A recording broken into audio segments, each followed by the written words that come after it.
तो एक तरफ पश्चिम बंगाल के सीएम ममता बनर्जी एसआईआर को लेकर चुनाव आयोग को घेर रही हैं, तो दूसरी ओर बीजेपी ने बंगाल के लिए बड़ी तैयारी की है। लेकिन क्या बीजेपी का ये सपना पूरा होगा? क्या सत्ता का कि भगवा गंगा बिहार के बाद बंगाल में भी बहेगी? बीजेपी ने बंगाल विजय के लिए कैसा व्यूह रचा है और इस राजनीतिक महाभारत में भगवा दल के सारथी कौन कौन है और कौन कौन उनके महारथी हैं, ये भी इस रिपोर्ट में आपको दिखाते हैं।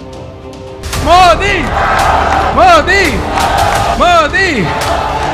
गंगा जी यहाँ बिहार से बहते हुए ही बंगाल तक पहुंचती है। बिहार ने बंगाल में भाजपा की विजय का रास्ता भी बना दिया है। दिल्ली में बीजेपी मुख्यालय से बंगाल विजय का मंत्र देने के बाद प्रधानमंत्री नरेंद्र मोदी अब खुद इसे जमीन पर उतारने वाले हैं। सूत्रों के मुताबिक पार्टी की प्रदेश इकाई की गुजारिश पर वो 13 या 14 दिसंबर को पश्चिम बंगाल जा सकते हैं। पश्चिम बंगाल में बीजेपी आरामबाग या नवद्वीप में प्रधानमंत्री की रैली कराना चाहती है। पार्टी की राज्य इकाई ने दिसंबर महीने में 5 बड़ी परिवर्तन यात्राएं निकालने की भी योजना बनाई है। 2021 के विधानसभा चुनावों में तमाम कोशिशों के बावजूद बीजेपी सत्ता के सिंहासन तक नहीं पहुंच सकी। हालांकि प्रधानमंत्री नरेंद्र मोदी के चेहरे और केंद्रीय गृह मंत्री अमित शाह की रणनीति के बदौलत बीजेपी 3 विधायकों से 77 विधायकों की पार्टी बन गई और मुख्य विपक्षी पार्टी का दर्जा हासिल किया और इस बार कोशिश सत्ता के सिंहासन तक पहुंचने की है। इसके लिए पहले ही पश्चिम बंगाल में केंद्रीय मंत्री भूपेंद्र यादव को चुनाव प्रभारी और त्रिपुरा के पूर्व मुख्यमंत्री और मौजूदा लोकसभा सांसद विप्लव देव को सह प्रभारी की जिम्मेदारी दी जा चुकी है। दोनों अपनी जिम्मेदारी को अंजाम तक पहुंचाने में शिद्दत से जुटे हैं। सबूत 14 नवंबर की ये तस्वीरें, जब पटना से दिल्ली तक बीजेपी बिहार में ऐतिहासिक विजय का जश्न मना रही थी। ठीक उसी दिन भूपेंद्र और विप्लव कोलकाता में पश्चिम बंगाल बीजेपी कोर कमेटी की बैठक कर रहे थे। उड़ीसा की तरह बंगाल में भी चमत्कार के लिए पार्टी ने संगठन के सिपाहियों को मैदान में उतारा है। पुरुलिया और वर्धमान वाले राढ़वंगा क्षेत्र की जिम्मेदारी छत्तीसगढ़ के संगठन मंत्री पवन साई को दी गई। हावड़ा, हुगली और मेदिनीपुर क्षेत्र में दिल्ली के संगठन मंत्री पवन राणा को जिम्मेदारी मिली। कोलकाता महानगर और दक्षिण 24 परगना की कमान हिमाचल के संगठन मंत्री एम सिद्धार्थन को सौंपी गई। नवद्वीप और उत्तर 24 परगना की जिम्मेदारी आंध्र प्रदेश के संगठन मंत्री एन मधुकर को दी गई।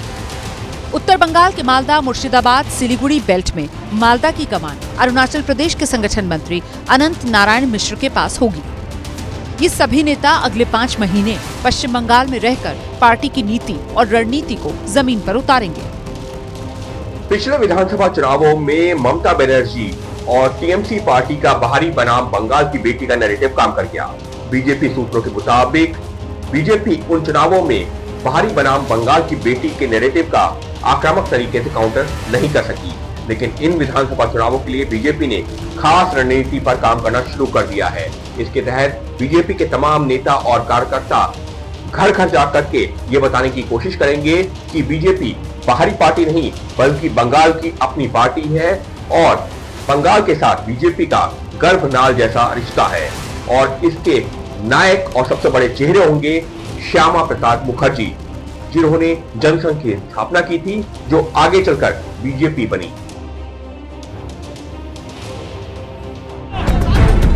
बीजेपी ने समीक भट्टाचार्य को प्रदेश की कमान सौंपकर भी कुलीन और बंगाली भद्रलोक को बड़ा संदेश देने की कोशिश की। बीजेपी का कहना है कि वो इकलौती ऐसी राष्ट्रीय पार्टी है जिसकी स्थापना एक बंगाली ने की। पार्टी का ये भी दावा है कि पश्चिम बंगाल में उसके नेता सिर्फ बंगाली ही है, जबकि बंगाली अस्मिता को चुनावी मुद्दा बनाने वाली टीएमसी ने महाराष्ट्र के रहने वाले साकेत गोखले को राज्यसभा भेजा और शत्रुघ्न सिन्हा, यूसुफ पठान जैसे बिहार और गुजरात से आने वाले नेताओं को लोकसभा चुनाव में उतारा। बंगाल में बीजेपी की रणनीति के जानकारों के मुताबिक पार्टी ने 2026 के चुनाव में खराब कानून व्यवस्था, भ्रष्टाचार, घुसपैठ और राष्ट्रीय सुरक्षा समेत ऐसे 10 मुद्दों पर ममता सरकार को घेरने की योजना बनाई है। बिहार की जीत हमारी है, अगली बारी बंगाल की है, क्योंकि दीदी जिस ढंग से एसआईआर में बांग्लादेशियों को बचाने का काम कर रही है, क्योंकि बंगाल को बांग्लादेश बनाना चाहती है। मैं गिरिराज सिंह को एक बात बोलना चाहता हूँ, ये कान खोल के सुन लीजिए। बंगाल कभी बीजेपी का था ही नहीं और फ्यूचर में कभी भी बीजेपी का होगा भी नहीं। बंगाल में बीजेपी का कभी कोई जगह नहीं होगा। पिछली बार बीजेपी ने दूसरी पार्टी के नेताओं के लिए अपना दरवाजा 24 घंटे खोल रखा था, लेकिन इस बार इसमें भी सावधानी बरतने की तैयारी है। बीजेपी के पास बंगाल में ममता बनर्जी जैसा कोई जनाधार वाला नेता नहीं है। ऐसे में मुमकिन है कि पार्टी प्रधानमंत्री नरेंद्र मोदी के चेहरे और राज्य के सामूहिक नेतृत्व में ही चुनाव लड़े।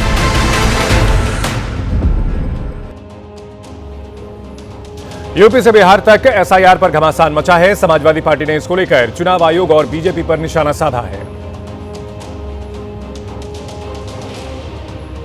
अभी जो एसआईआर हुआ ये बहुत बड़ा एक साजिश है।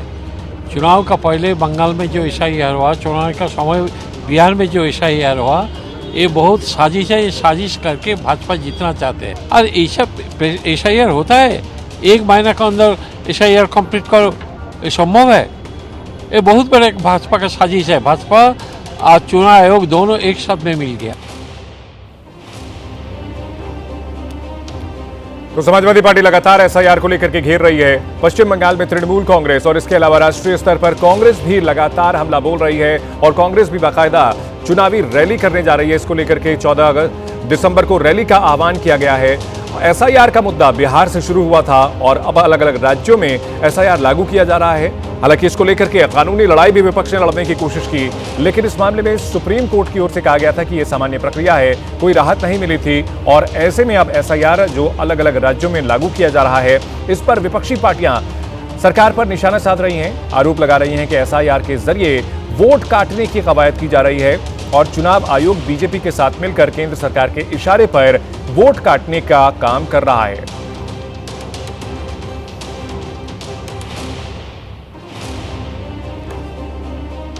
तो वहीं इस पूरे मामले को लेकर वार पलटवार का सिलसिला जारी है। जहां विपक्षी पार्टियां बीजेपी को घेरने की कोशिश कर रही हैं, वहीं बीजेपी आरोप यह लगा रही है कि अवैध घुसपैठियों को लेकर के उनसे सहानुभूति है, इसलिए विपक्षी पार्टियां एसआईआर का विरोध कर रही हैं।